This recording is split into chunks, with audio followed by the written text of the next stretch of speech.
16절까지의 말씀입니다. 7절 제가 먼저 읽겠습니다. 그러나 무엇이든지 내게 유익하던 것을 내가 그리스도를 위하여 다 해로 여길 뿐더러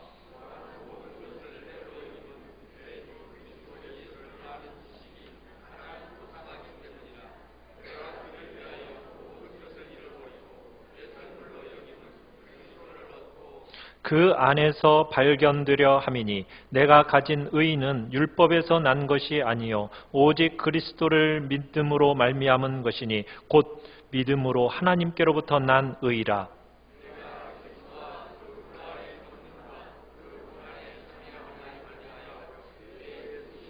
같이 읽습니다. 어떻게 해서든지 죽은 자 가운데서 부활에 이르려 하노니.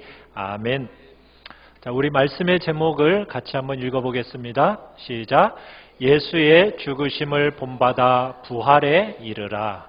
예수의 죽으심을 본받아 부활에 이르라 라는 제목을 가지고 말씀을 나누고자 합니다.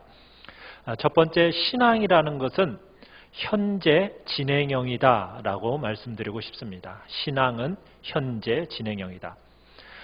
사도 바울이 다메섹 도상으로 가다가 그 도상에서 예수님을 만나게 됩니다.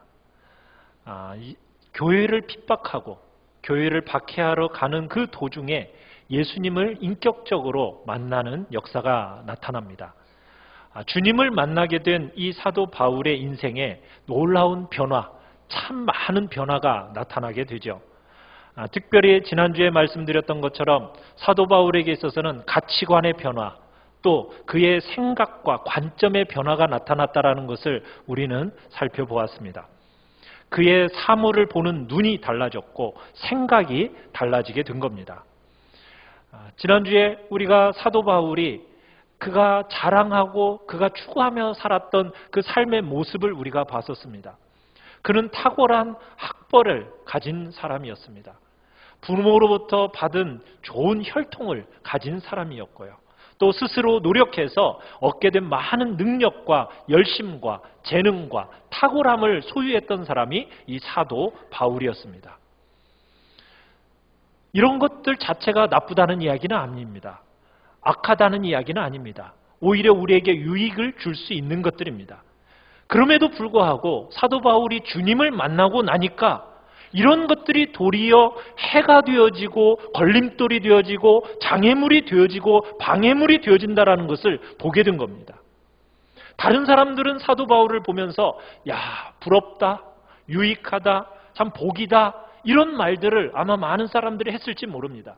그런데 사도 바울은 자신에게 있어서 그 모든 것들이 쓸모없는 정도가 아니라 적극적으로 도리어 해가 되고 방해물이 된다는 것을 보았고 그렇게 고백하고 있는 것을 보게 된다는 사실입니다.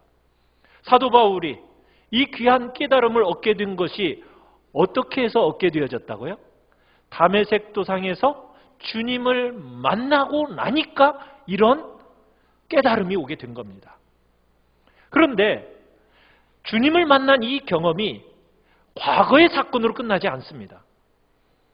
현재를 살아가는 그 삶의 자리에서도 그 가치관과 그 관점과 생각의 변화가 여전히 영향을 주고 있다는 것을 오늘 말씀을 통해서 우리가 보게 됩니다. 우리가 간증을 많이 듣습니다.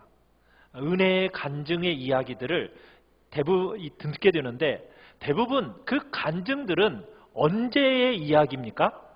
과거의 경험의 이야기들입니다. 자기가 과거 예수 그리스도를 만나 처음 받았던 은혜들, 하나님으로부터 이런저런 받았던 은혜들을 이야기하는데 주로 그 모든 이야기들이 과거에 대한 이야기예요. 그런데 성경적이고 복음적인 간증은 어떤 간증이 진짜입니까?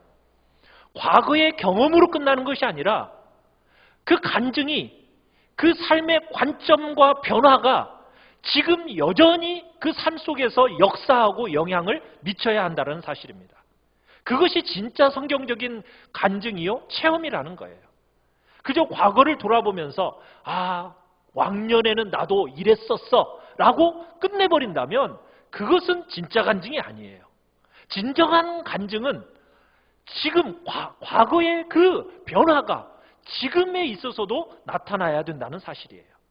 과거를 돌아보면서 과거에 참 좋았다 이렇게만 끝내버리면 그런 의미가 없는 겁니다. 그 진정한 기독교적인 가치 있는 간증이 아니라는 거예요.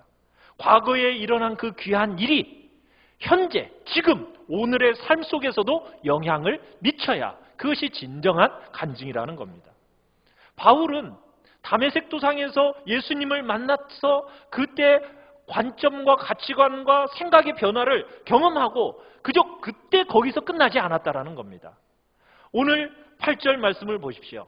8절 말씀을 보면 현재 지금의 삶에도 그것이 동일하게 영향을 미치고 있다라고 얘기하고 있는 거예요. 8절에 뭐라고 얘기하고 있습니까? 내가 모든 것을 뭐로 여기고 있다고요? 해로 여기고 있다. 내가 내 주 예수 그리스도를 아는 지식이 가장 고상하니까 그것을 발견한 후에는 내가 이제 내 모든 것 잃어버린다. 버린다라고 얘기하고 있습니다. 그리고 지금 어떻다고요? 내가 그를 위하여 모든 것을 잃어버리고 배설물처럼 여긴다. 모두 현재형입니다. 과거에 여겼다, 잃어버렸다 이런 것으로 끝나는 것이 아니라 지금도 현재 계속해서 잃어버리고 배설물처럼 여기며 살아가고 있다라고 얘기하고 있다는 사실입니다. 과거의 한순간의 경험으로 그치는 게 아닙니다. 지금의 가치관과 관점과 변화가 있어야 되는 거예요. 그런 연장선상 속에서 우리는 살아가는 겁니다. 사랑하는 성도 여러분, 혹시 여러분의 삶에 있어서 그래 왕년에는 나도 그랬어. 여러분 그리고서는 끝나지는 혹시나 않으십니까? 과거에 처음 예수를 믿었던 그 이야기들만 혹시 하고 계시는 분은 없습니까? 한때 나도 그런 열심이 있었어 하고 지금은요. 은혜를 받았던 그 과거의 한 시점만 이야기하시는 분이 있다면 여러분 이 시간 우리의 마음을 다시 한번 돌이켜서 지금 내 현재의 삶을 주님 앞에서 새롭게 결단하셔야 됩니다. 성경이 말하는 그 귀한 가치와 관점은 그것을 얘기하고 있는 거예요. 나도 전에는 성경 읽었어.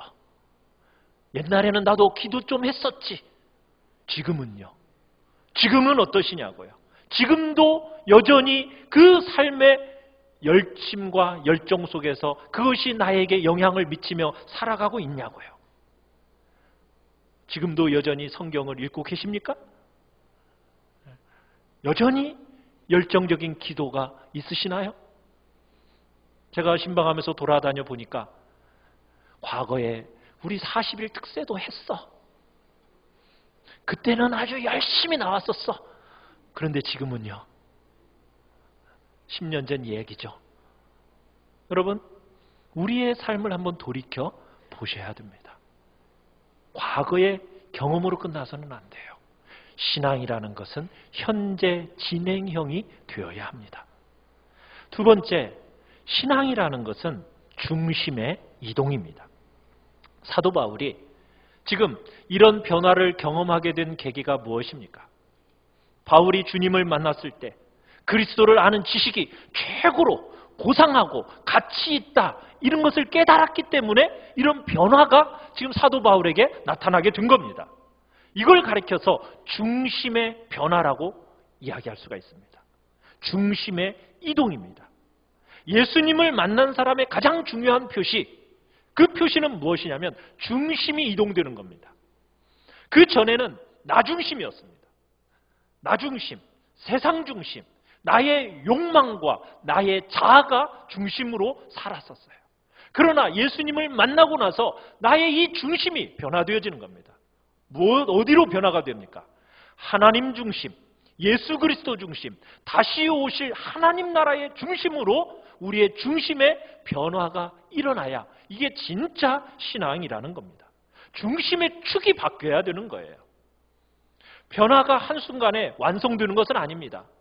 그러나 우리가 자기 중심, 세상 중심, 내 자아 중심으로 살아가던 그 욕망 중심으로 살아가던 우리의 삶이 이제는 끊임없이 이동되어져야 된다는 거예요. 어디로요? 하나님 중심으로, 예수 그리스도 중심으로 다가오는 하나님의 나라의 중심으로 우리의 중심이 끊임없이 이동되어져 가야 되는 겁니다. 성도의 삶에서 가장 중요한 특징입니다. 사울의 그 가치관, 관점, 생각의 변화를 경험하게 된 이유, 다른 게 아니에요. 주님을 만나게 되니까 자신의 중심이 이동해 버린 거예요. 중심의 변화가 있어야 생각의 변화가 있고요. 우리의 삶의 변화가 나타나는 겁니다. 사랑하는 성도 여러분, 누구든지 주님을 진실함으로 만난 사람은 이 중심의 변화가 있어야 됩니다. 사랑하는 성도 여러분은 지금 여러분의 중심에 무엇이 있으십니까? 하나님이 계십니까? 여러분의 중심을 예수 그리스도가 굳건히 지금 축으로서 여러분의 삶에 꽉 박혀져 있습니까? 다가오는 하나님 나라의 중심으로 여러분의 인생의 중심이 이동되어져 있으십니까? 이게 진정한 회심이요, 이게 진정한 거듭남입니다. 그런데 많은 한국교회의 성도들이 주님을 믿는다라고 고백은 하면서도 이 중심이 변화되지 않은 사람들이 많아요. 우리 이 중심의 변화를 위해서 우리 결단하고 고백하고 기도해야 됩니다. 8절을 보면은 바울은 예수 그리스도를 아는 지식이 가장 고상하기 때문에 내가 그를 위하여서 모든 것을 잃어버린다. 유익하다고 여기던 거, 내가 그 모든 것 다 배설물로 여긴다. 그런 모든 것을 잃어버리면서 얻고 싶어 하는 거 있었습니다. 무엇을 얻고 싶어 했습니까? 그리스도를 얻고, 그 다음에 뭘 그 안에서, 예수 그리스도 안에서 발견되고 싶어 한다라고 얘기하고 있습니다. 다 잃어버리고 다 배설물처럼 여겨지지만 내가 무엇은 꼭 얻겠다. 예수 그리스도만은 내가 놓치지 않겠다. 그분만은 얻겠다. 바울은 철저하리만큼 지금 예수 그리스도 중심의 삶을 살아가고 있는 것을 보여주고 있는 거예요. 자신의 삶의 중심의 자리에, 가장 중심의 자리, 최고의 중요한 그 자리에 누가 지금 들어서 있는 겁니까? 예수 그리스도. 예수 그리스도를 얻기 위해서라면 나 다 잃어버려도 괜찮다. 예수 그리스도만 얻는다라면 세상 사람들이 말하는 가치 있는 것, 중요하게 여기는 것, 유익해 보인다라는 거 다 잃어도 나는 괜찮다. 만약 주님을 얻는 일에 실패하면서까지 세상의 다른 것을 내가 얻으려고 그렇게 나아간다면 그것은 나는 바라는 바가 아니다. 나는 오직 예수 그리스도를 얻고 그분 안에서 발견되는 것, 이것이 내가 살아가는 삶의 목표요, 가치다. 지금 사도 바울은 그렇게 얘기하고 있는 거예요. 사랑하는 성도 여러분, 이것은요 특별한 사람만이 가지는 삶의 방식이 아닙니다. 예수 믿는 사람이라면 모두 다가 이렇게 살아야 되는 거예요. 예수님을 특별히 잘 믿는 사람만이 이런 방식으로 사는 게 아니에요. 저 같은 목사만 이렇게 사는 게 아닙니다. 장로님과 그 위에 중직자들만 그렇게 사는 게 아니에요. 선교사들로 헌신한 사람들만 이렇게 사는 게 아니에요. 모든 성도들은 이렇게 살아가야 되는 겁니다. 이게 성도의 삶의 방식이에요. 예수님을 믿는 사람이라면 하나같이 주님을 아는 지식을 가장 고상하게 여기기 때문에, 예수님이 가장 중요하기 때문에 나머지 모든 것 다 잃어도 그 다 잃을 준비하면서 나는 무엇을 얻는데 내 인생을 바치겠다? 예수 그리스도를 얻고 그분 안에서 발견되는 것에 내 인생의 최고의 목표 가치로 두고 나는 살아가겠다. 예수님을 가장 귀하게 여기고 나면 나머지는 다 어떻게 여겨질까요? 덤으로 여겨지는 거예요. 예수님을 최고요, 가장 고상하고 가장 중요하게 여기는 순간 세상의 모든 것들, 내게 주어지는 모든 것들이 뭘로 여겨진다고요? 덤으로 여겨집니다. 덤으로. 여러분에게 주신 자녀들, 또 여러분에게 주어지는 물질들, 또 세상의 명예와 권세와 또 이런저런 어떤 성취들이 다 어떻게 여겨진다고요? 덤으로 여겨져야 돼요. 덤으로 여겨져야 돼요. 여러분, 모든 것들이 내 삶의 덤으로 여겨지면은 우리가 어떻게 살게 될까요? 덤으로 주신 재물 가지고 부둥켜 안고 아등바등거리면서 살겠습니까? 아니죠. 덤으로 주신 건데. 그럼 이 덤으로 주신 것을 내가 어떻게 사용할까? 어떻게 하면 하나님의 영광을 위해서, 어떻게 하면 이웃의 유익을 위해서 내가 이 물질을 사용할까? 이렇게 살지 않겠습니까? 자녀들도 덤으로 주신 거라고 우리가 여긴다면 마찬가지겠죠. 자녀를 어떤 방식으로 기르겠습니까? 세상의 방식으로 기르겠습니까? 아니죠. 덤으로 주신 자녀인데. 여러분, 세상의 방식으로 기르면은 밑빠진 독에 물 붓기예요. 여러분, 세상의 방식으로 아무리 키워봤자 나중에 다 셉니다. 세상의 방식으로 좋은 대학, 좋은 직장, 세상이 말하는 좋은 결혼. 여러분, 그렇게 살면은 끝일까요? 아니에요. 여러분, 그 모든 것들이 다 새버려요. 주님께서 덤으로 주신 자녀라고 생각이 되어진다면 세상의 방식이 아니라 주님의 방식으로 바르게 기르려고 하겠죠. 그렇지 않겠습니까? 내 소유가 아니에요. 하나님이 덤으로 주신 자녀이기에 이 자녀가 이 땅에서 생명의 샘 같은 존재가 되어서 정말 하나님의 복된 나라를 위하여 쓰임받는 자녀가 될 수 있다면, 그러면서 자녀를 키워나가는 거예요. 그저 이 세상의 무한 경쟁 속에서 어떻게 하면 이 경쟁 속에서 이기고 한 걸음 앞서가게 만들까? 이렇게 우리의 자녀들을 양육하지 않고 이 자녀들이 보면서 그래, 덤으로 주신 자녀지. 덤으로 주신 자녀를 감격스러워하면서 어떻게 하면 주님의 마음에 합한 그런 아이로 키울까? 어떻게 하면 이웃을 윤택하게 하고 복되게 만드는 그런 아이로 키울까? 그런 자녀로 키울까? 여러분, 이런 마음으로 기르지 않겠습니까? 이게 우리 성도들이 가져야 할 마음의 자세인 거예요. 우리가 지난 세월 동안 한국교회는요, 이것을 잃어버렸어요.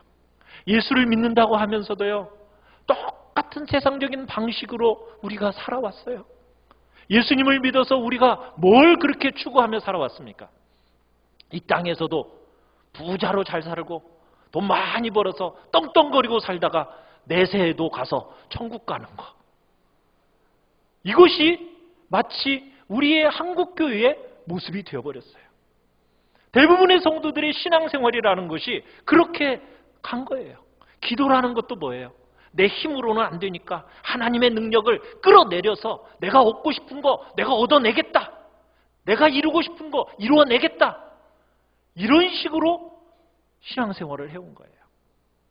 여러분, 그 결과가 어떻습니까? 우리 한국교회를 보십시오. 이 나라와 이 민족을 보십시오. 그렇게 교회가 많아지고 성도수가 많아졌다고 하는데 왜 한국을 향해서 헬 조선, 지옥 같은 조선이라고 얘기를 하는 겁니까? 이 땅을 왜 다 떠나고 싶어 하는 겁니까? 왜 이렇게 된 겁니까?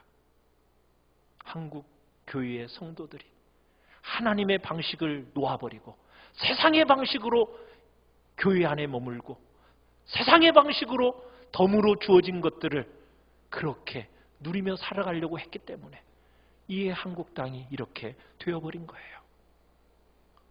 우리의 마음을 지금부터라도 새롭게 해야 됩니다.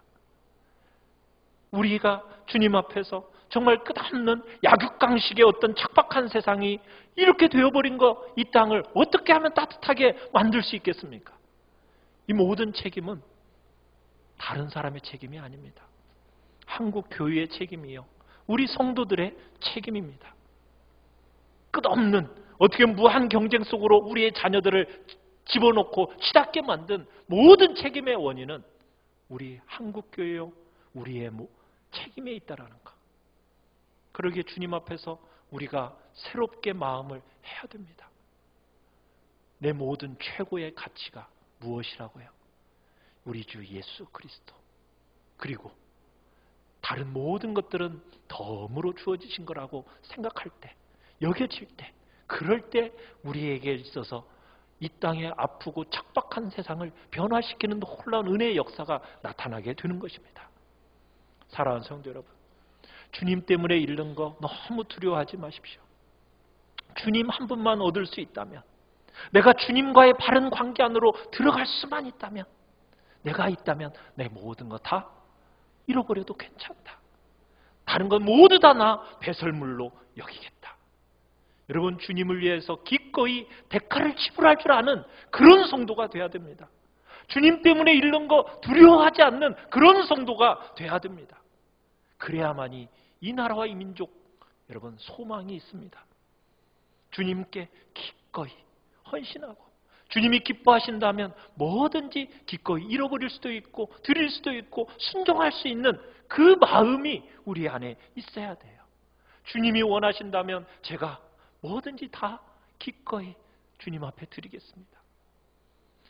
바울은요, 그리스도 한 분을 가장 고상하게 생각했기 때문에 그리스도를 얻기만 한다면 모든 거 잃어버리기를 주저하지 않았다고 고백하는 거예요. 그리고 또 뭐라고 말합니까? 9절에서 그 안에서 뭐 하고 싶다고요? 발견되고 싶다.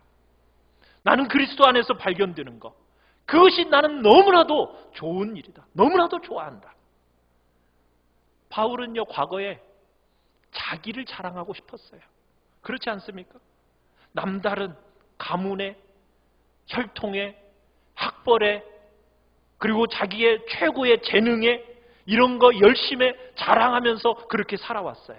남들과 경쟁하면서 조금보다 나으면은 그것으로 기뻐하면서 그러면서 살아왔어요. 그것이 자신의 위로와 기쁨인 것처럼 살아왔어요.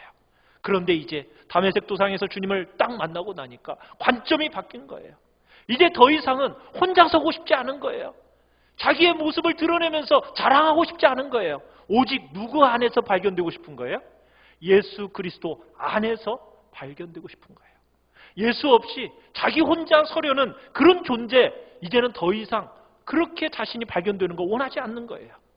오직 나는 예수 그리스도와 관련된 존재로 생명 싸게 되시는 예수 그리스도 안에서 나는 발견되고 싶다.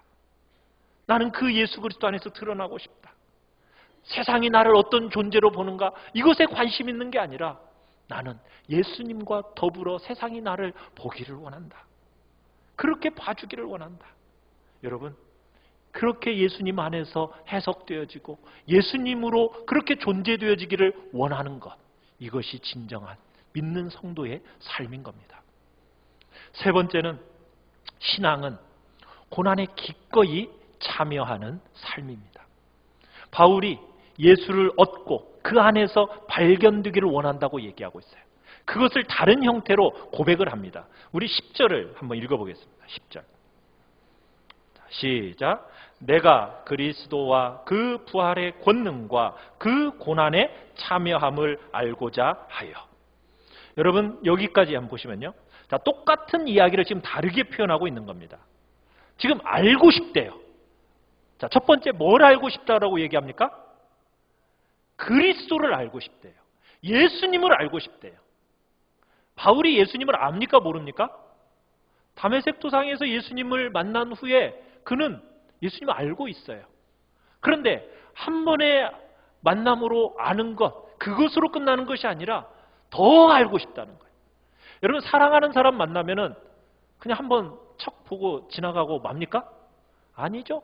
계속 만나서 그 사람을 더 알고 싶어 하는 것이 사랑의 마음 아니에요? 예수님도 마찬가지예요. 이미 알고 있어요. 그렇지만 그 한 번의 만남으로 우리의 알미 끝나는 게 아니라는 거예요. 더 만나고 싶다는 거예요. 더 깊이 알고 싶다는 거예요. 인격적으로 친밀하게 알고 싶어 하는 것. 이것이 진정한 성도의 마음이에요. 이런 마음을 가져야 돼요. 뭐까지도 알고 싶다고요? 부활의 권능을 알고 싶다고요. 예수님이 하신 그 귀한 일들, 예수님과 관련된 모든 거라면 전부 다 알고 싶다라고 고백하는 것이 지금 사도 바울의 고백입니다. 사랑하는 성도 여러분, 신앙의 가장 핵심이 무엇일까요? 그건요, 한 인격 되신 예수 그리스도를 만나서 그 인격을 사랑하고 그분을 더 알아가고 더 가까이 하고 더 친밀하게 교통하고 사귀는 것, 이것이 기독교 신앙의 핵심입니다. 예수님을 더 알아가고 닮아가고 사랑하고, 여러분, 이것을 빼놓은 행위는요, 그건 아무것도 아니에요. 그건요, 껍데기 신앙입니다. 우리 사랑하는 성도 여러분이 교회 안에서 이런저런 봉사들을 해요. 여러분, 그 봉사가 참 귀합니다. 그런데 여러분, 그 봉사, 그 봉사로만 끝나면요, 아무런 의미가 없는 거예요. 그 봉사 속에서 주님을 만나고 정말 주님을 사랑하고 주님을 알아가는 봉사가 돼야 되는 거예요. 그래야 의미가 있는 거예요. 그 봉사 속에서 주님은 다 빠지고 행동만 남아있고 행위만 남아있다면 여러분, 그것은 아무 가치가 없는 겁니다. 소용이 없는 거예요. 우리의 삶의 봉사가 주님 앞에서 한 목적이에요. 주님 한 분께 딱 초점을 맞추고, 그리고서는 주님의 마음을 품고 그 안에서 주님을 발견하고 주님을 더 알아가고자 하는 그런 마음으로 우리가 봉사할 때 그게 참된 의미 있는 봉사예요. 그렇지 않으면 그거 다 무의미한 겁니다. 사랑하는 성도 여러분이 여러분의 섬김의 그 자리에서 정말 주님을 더 깊이 알아가는 복된 섬김이 되기를 간절히 바랍니다. 주님을 사랑하기에, 또 주님을 닮아가고 주님을 개인적으로 친밀하게 알아가는 그런 섬김이 되기를 간절히 바랍니다. 자, 바울은 두 번째로 예수님을 알 뿐만 아니라 또 뭘 알고 싶다고 얘기하고 있습니까? 부활의 권능을 알고 싶다고 그래요. 부활의 권능. 바울의 이런 변화가 어디에서부터 출발했을까요? 다메섹을 향하여 가던 이 사도 바울이 누구를 만났죠? 주님을 만났어요. 어떤 주님을 만났습니까? 부활하신 주님을 만났어요. 부활하신 주님을 만나면서 그의 인생의 가치관이 바뀌었어요. 생각이 바뀌었다고요. 그러면서 주님의 그 부활의 권능을 더 알고 싶은 거예요. 이 부활의 권능이라는 것이 우리에게 어떻게 나타납니까? 우리 인생이라는 것은 질그릇 같아요. 질그릇. 우리의 인생은요, 너무나 깨지기 쉽고 우리의 인생은 별로 가치 없고 투박하기 짝이 없는 질그릇 같은 인생입니다. 그런데 어느 날 부활하신 예수님을 우리가 만나게 되고 그 부활의 생명이 우리 질그릇 같은 우리 안에 들어온 거예요. 그러면서 새로운 생명이 우리 안에 들어오면서 우리가 새로운 피조물로 거듭나게 된 거예요. 그러면서 어떤 변화가 일어나기 시작합니까? 전에는 죄의 노예로 살았어요. 세상의 노예, 마귀의 노예로 우리가 살았었는데 그 부활하신 예수님의 생명이 들어오면서 죄를 이기게 되고 세상을 이기게 되고 마귀를 이기게 되는 그런 놀라운 능력이 내 안에 생기게 된 거예요. 그러면서 지금 우리가 전에는 끌려다니던 그런 인생 속에서 우리의 인생에 놀라운 변화가 일어나기 시작한 거예요.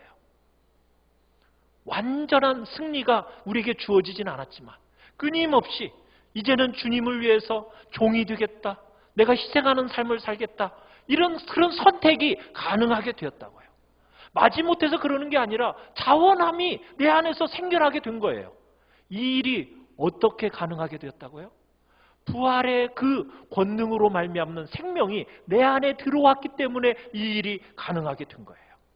그러면서 더 이상 죄와 세상과 사망과 마귀의 그 노예의 삶에서 해방되어져서 그 가치관에 따라가 살아가는 삶이 아니라 이제 부활의 권능으로 말미암아 이 복된 자리에 이르렀으니 이 부활의 권능이란 게 뭘까? 더 알고 싶은 거예요. 더 알고 싶은 거예요. 그러면서 사도 바울이 그 부활의 권능을 알려고 하니까 더 알고 싶어 하는 게 있어요. 세 번째, 뭐를 더 알고 싶어 해요? 고난에 참여함을 알고 싶어 해요. 고난에 참여하는 거. 여러분, 누군가를 사랑하면요, 좋은 것만 알려고 하는 게 아니죠. 혜택만 받으려고 하는 게 아니죠. 뭐까지도 공유하고 싶어 합니까? 전부 다 공유하고 싶은 거예요. 그의 아픔도 사랑하니까 공유하고 싶은 거예요. 이게 진정한 사랑이잖아요. 바울이 주님을 닮고 싶었는데 그냥 부활의 모습만이 아니라 뭐까지도 닮고 싶은 거예요? 고난의 그 모습까지도 닮고 싶은 거예요. 그게 바로 성도의 모습이에요. 주님이 자기를 비우시고 종이 되시고 죽기까지 낮추시면서 그러면서 우리를 살리신 그 주님의 고난에 어떤 형태든지 정말 참여해보고 싶은 거예요. 목마르게 알고 싶은 거예요. 근데 우리 참 야같죠. 우리 그러고 싶지 않잖아요. 고난보다는 혜택 보고 싶고 좋은 거, 보장된 거, 형통한 거, 쉬운 거, 우리 그런 것만 찾으려고 하잖아요. 아니에요. 정말 예수님을요, 정말 사랑하고 예수님을 간절하게 구하면요, 뭐까지도 알고 싶어 한다고요? 그 고난에도 함께 참여하고 싶어 하는 거예요. 그런 삶으로 우리를 초대하시는 거예요. 사물을 보는 가치관이 달라졌기에 주님 한 분에게 딱 초점이 맞춰지니까 이제는 우리의 삶이 어떻게 살아가는 겁니까? 우리 10절 11절을 다시 한번 읽어봅시다. 10절 11절 시작. 내가 그리스도와 그 부활의 권능과 그 고난에 참여함을 알고자 하여 그의 죽으심을 본받아 어떻게 해서든지 죽은 자 가운데서 부활에 이르려 하노니. 여러분, 죽으심을 본받아 어떻게 해서든지 뭣도 경험해 보겠다고요? 죽은 자 가운데서 살아나는 것을 한번 경험해 보고 싶다. 이게 지금 사도 바울의 마음이라는 거예요. 여러분, 주님을 인격적으로 만난 성도들의 현재를 살아가는 삶의 원리입니다. 이게 무슨 뜻이냐면 성경에서는 이렇게 얘기해요. 뭐라고 얘기하냐면 성경은 죽고자 하는 자는 살 것이고 살고자 하는 자는 죽는다고 얘기하죠. 얻고자 하는 자는 잃어버릴 것이고 그 다음에 잃어버리면 얻게 된다고. 또 높아지려고 하면 낮아지고 낮아지려고 하는 자는 높아진다고. 이게 성경의 원리입니다. 주님 안에서 주님은 죽고자 하니까 죽어서 어떤 일이 일어났어요? 부활하시고 하나님 보좌 우편에서 가장 높은 영광을 얻으셨어요. 우리 성도의 삶이라는 건 그런 거라는 거예요. 무슨 자리로 가겠다라는 거예요? 낮아지고 이뤄지고 죽음의 자리로 가면은 누가? 하나님이 얻게 하시고 그리고 높이셔서 영광스럽게 만들어주시는 그 부활의 자리로 내가 참여해보고 싶다. 이게 성도의 삶의 방식이라는 겁니다. 세상은 그렇지가 않잖아요. 세상은 어떻게 해요? 자기 주장하고 자기 이익 도모하고 자기 힘을 가져서 세상 가운데서 잘 되려고 해보는 것이 그게 세상의 원리고 세상이 추구하는 방식이잖아요. 그러나 우리는 어떻게 살아간다는 거예요? 그리스도인의 삶의 방식은 뭐예요? 예수 그리스도의 그 고난과 죽음에 내가 동참하겠다. 그래서 하나님의 그 부활이 무엇인지 내가 한번 참여해보고 싶다. 이게 우리 그리스도인들의 살아가는 방식이라는 겁니다. 우리가 그거 주님을 통해서 발견했잖아요. 이 땅에 오셔서 십자가를 지시고 낮아지셔서 자신을 완전히 죽음의 자리에 내려놓으시니까 하나님이 어떻게 만드셨어요? 그를 높이셔서 영광스럽게 보이신 것 선명하게 우리에게 보여주셨잖아요. 세상은요, 십자가 없는 부활, 고난 없는 영광, 이걸 자꾸 추구해요. 아니에요. 주님은 분명히 말씀하는 거예요. 세상은 그렇게 살아가니까 남의 것 빼앗아서 착취하려고 하지만 우리는 그게 아니죠. 뭐라고 얘기하는 겁니까? 주님처럼 고난받고 죽음의 자리로, 낮아지는 자리로, 내가 언제든지 이루어지는 자리로 내려가겠다. 그때 주님이, 하나님이 나를 어떻게 하신다고요? 하나님이 높이셔서 영광스럽게 만들어주는 부활의 영광, 내가 참여해보고 싶다. 세상은 다 살려고만 합니다. 다 높아지려고만 해요. 다 힘을 가지려고만 해요. 그러나 우리는요, 이 땅에서 주님이 가장 호상하고 전부이시기 때문에 우리는 어떻게 살아가야 되겠습니까? 이뤄지고 죽어지고 낮아지는 자리에 내가 가겠다. 그렇게 갈 때 주님의 영광을 경험하게 될 거라는 거예요. 세상이 그런 교회를 통해서 진정한 위로와 힘을 얻고 안식을 얻게 될다라는 거예요. 사랑하는 성도 여러분, 우리 한누리 전원교회는 이런 교회가 되기를 원합니다. 그런 성도들로 정말 가득 채워지기를 간절히 바랍니다. 이 땅이 얼마나 아파요. 너무 고통스럽잖아요. 젊은이들도 정말 지옥 같은 한국 땅이라고 하면서 떠나려고 하는 이 땅을 어떻게 바꿔내겠습니까? 우리가 죽음의 자리로까지, 이뤄지는 자리, 낮아지는 자리로 내려가서 그때 주님께서 바꿔내시는 부활의 그 영광을 우리들이 경험할 수 있도록 이 민족과 이 나라를 새롭게 바꿔야 하지 않겠습니까? 이게 우리의 책임이요, 우리가 감당해야 할 모습인 겁니다. 우리 귀한 성도들이 이 모습 가운데로 나아가서 이 민족을 새롭게 만드는 복된 역사가 있기를 간절히 축원합니다. 우리 이 시간 찬양하며 나아갑시다. 우리가 주님 앞에 나와 다른 기대 다 내려놓읍시다. 오직 주님 한 분만을 향한 갈망을 가지고 이 시간에 나아갑시다. 주님, 다른 어떤 것 채울 수 없는 오직 주님을 향한 주님께로 가까이 나아가기를 소원합니다. 주님께로 가까이 날 이끌어 주십시오. 목마른 이 심령 가운데 주님, 나의 영혼 가운데 채움을 주님 일으켜 주십시오. 우리 이 시간 주님 앞에 주께 가까이 날 이끌어서 같이 찬양하며 나가겠습니다.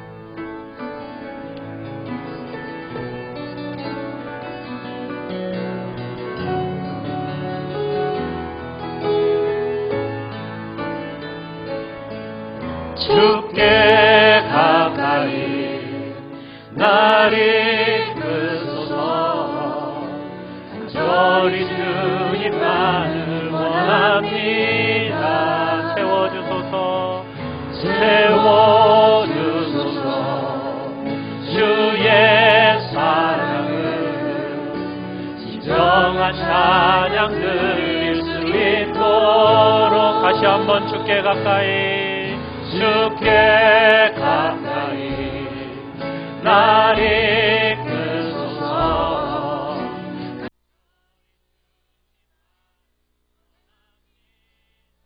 세워주소서. 세워주소서. 주의 사랑을 진정한 찬양 드릴 수 있도록 목마른 나의 영혼, 목마른 나의 영혼 주를 부르니 나의 맘 가져 주소서. 주님만을 원합니다. 더 원합니다.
그 하나님의 나라가 나의 삶의 중심인가요?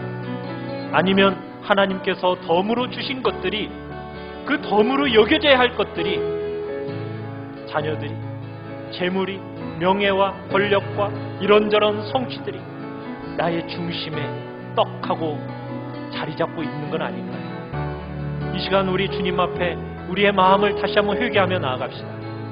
주님만이 나의 중심에 모시고 주님 한 분만으로 만족하며 살아가겠다. 이 땅에서 유익하다고 여기는 모든 것들 다 잃어버려도 관계없을 만큼 정말 예수님을 가장 귀하게 여기고 주님께로 더욱 가까이 나아가는, 주님을 더 사랑하고 주님을 닮아가고 주님을 참되게 알아가는 자리에 내가 서겠다고. 그래서 주님의 그 십자가를 본받고 그 고난에 참여하고 마침내 그 부활의 영광을 경험하며 살아가는 복된 자리에 서서 이 나라와 이 민족을 변화시키는 우리 한누리 전원교회, 또 우리 한국교회가 되게 달라고. 우리 시간 주님 앞에 간절한 마음으로 기도하며 나가겠습니다. 같이 기도하겠습니다. 살아계신 하나님 아버지 감사합니다. 하나님께서 우리를 이 땅 가운데 보내주셔서 우리 주 예수 그리스도를 알게 하시고 그분을 만나게 하신 주님, 하나님 아버지, 우리의 신앙이 과거의 신앙에 머물지 않기를 소원합니다. 정말 예수 그리스도가 내 삶의 중심으로 자리 잡기를 간절히 소원합니다. 세상의 것들이 여전히 내 마음의 중심이 되어서 하나님 아버지 진정한 성도의 모습이 우리 안에서 나타나고 있지는, 하나님 아버지, 이 시간 주님 앞에서 참으로 이 땅에서 유익하다고 세상이 추구하고 그렇게 간절히 바라는 것들 이제는 내가 다 잃어버린다 할지라도 오직 예수 그리스도 그분을 얻고 그분 안에서 발견된다면 내가 그 더 이상 참된 가치를 여기지 않겠다고 주님 앞에 고백하며 나아가는 우리의 고백을 주님 받아주시옵소서. 주님께서 참으로 우리 가운데 역사하셨고 주님의 그 고난받고 죽으심과 낮아지고 종이 되심, 하나님 그렇게 섬기며 살아가셨던 그 주님의 모습을 본받게 하여 주시옵소서. 그래서 부활의 영광, 그 부활의 생명, 하나님 내가 다시 한번 경험하기를 소원합니다. 주님께서 정말 읽고 죽어지고 낮아지고 희생하는 그 종된 자리에 있는 주님의 그 복된 백성들을 일으키사 하나님의 그 영광스러운 모습으로 참으로 이 땅을 회복시키시고 치료하시는 역사가 우리 안에 나타나기를 소원하오니 아버지여 역사하시옵소서. 우리의 마음을 새롭게 하여 주시옵소서. 진정한 하나님의 백성다운 모습을 회복케 하여 주시옵소서. 이 세상의 진정한 생명의 빛으로서 참으로 영광스러운 소금의 그 역할을 넉넉히 감당하여서 이 땅을 바꿔내는 일에 우리 한누리 전교회가, 우리 한국교회가 쓰임받도록 아버지 이끌어 주시옵소서. 우리의 심령을 주님 앞에 새롭게 하여 주시옵소서. 다른 것으로 목마르지 아니하고 오직 우리 주 예수 그리스도 그분만을 참으로 만족해 하고 그분을 영화로 보며 살아가는 우리의 심령이 되기를 소원하오니 아버지 함께 하옵소서. 우리를 새롭게 하여